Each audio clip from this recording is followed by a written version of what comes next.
you very much. Ansh will speak now. అందరికీ నమస్కారం అండి. తొడగొట్టి చెప్తున్నా 15th ఆగస్ట్ రోజు హిట్ కొట్టబోతున్నా. ఇంకా చాలు సార్, మరి మళ్ళీ బాణాలకి వైరల్ అయిపోతుంది.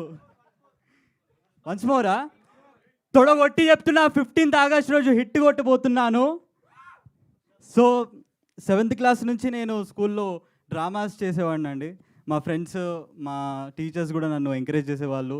అరే బాగుంటావురా, చాలా బాగా చేసావు యాక్టింగ్, చూడడానికి కూడా చాలా స్మార్ట్ ఉంటావు, మంచి అంటే హీరో ఉన్న మెటీరియల్ నువ్వు. సో నేను ఆఫ్టర్ 10th నేను I guess I might be repeating my self that నేను 5-6 ఇయర్స్ నుంచి పాస్ట్ 5-6 ఇయర్స్ నుంచి నేను ఆడిషన్స్ ఇస్తూ వచ్చా.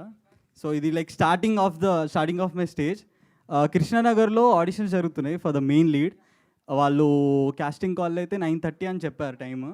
బట్ నేను అంటే నా ప్లాన్ ఏంటంటే నేను 8:30కి వెళ్ళిపోతా, అందరికంటే ముందు వెళ్ళి ఆడిషన్ ఇచ్చి సెలెక్ట్ అయిపోదామని నా ప్లాన్.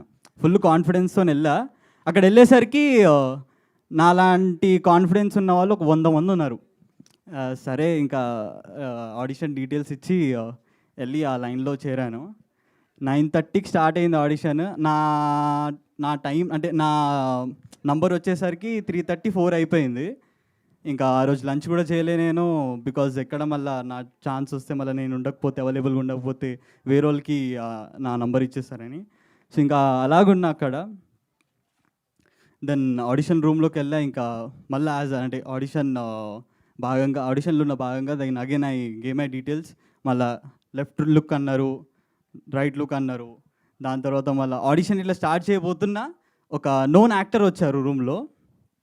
వచ్చి మళ్ళీ డైరెక్టర్ గారిని ఆడిషన్ ఆపి ఆ యాక్టర్ని రిసీవ్ చేసుకున్నారు. రిసీవ్ చేశాక మళ్ళీ డైరెక్టర్ గారు అడిగారు ఆ యాక్టర్కి టీ కాఫీ ఏమైనా తాగుతారా అని. సో ఆ యాక్టర్ ఏమో కాఫీ తెప్పొచ్చిండు అన్నాడు. సో డైరెక్టర్ గారు నన్ను చూసి ఇట్లా కళ్ళతోని సైకిల్ చేశారు, అరే వెళ్ళి కాఫీ తీసుకురా. సర్లే అంటే అంటే వెళ్ళి తీసుకొద్దాం, ఏదో చిన్న అవకాశం ఇస్తారులే అని నేను కాఫీ తీసుకొని వచ్చానండి. సర్వ్ చేశా. దాని తర్వాత ఆ కాఫీ కప్పులు కూడా నేనే, అంటే వాళ్ళు తాగిన కాఫీ కప్పులు కూడా నేనే తీసుకొని బయట డస్ట్బిన్లో వేసాను.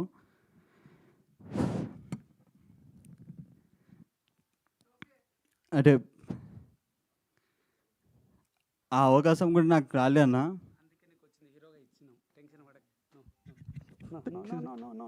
Thank you so much.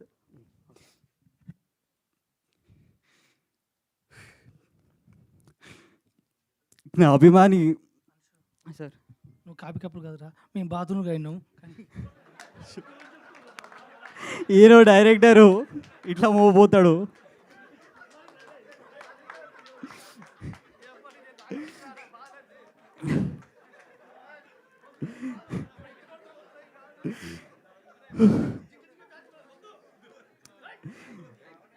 నా అభిమాని హీరో, నా దేవుడు చిరంజీవి గారిని గుర్తుపెట్టుకొని నా గుండెలు పెట్టుకొని ఇలాంటి బాధలు ఎన్నో భరించానండి. చిరంజీవి గారికి కూడా ఎన్నో బాధలు వచ్చాయి, అడ్డొచ్చాయి. అప్పుడు వాళ్ళు మెగాస్టార్ అయ్యారు. అని అందరికి ఒకటే చెప్తున్నా, చిరంజీవి గారిలాగా కలమ్మ తల్లికి నేను కిరీటాన్ని కావాలని అనుకోవట్లేదు. కలమ్మ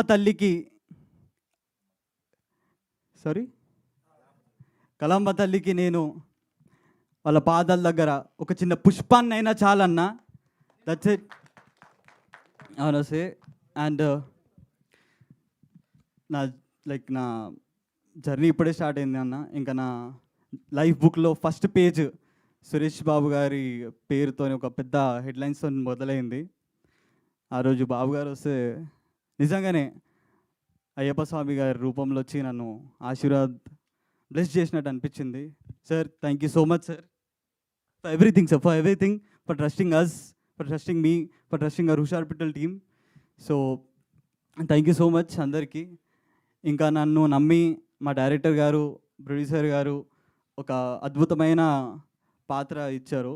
దాంట్లో నేను ప్రాణం పోసానో లేదో మీరందరూ ఇంకా నా వర్చువల్ వ్యూవర్స్ 15th ఆగస్ట్ రోజు సినిమా చూసి మీరు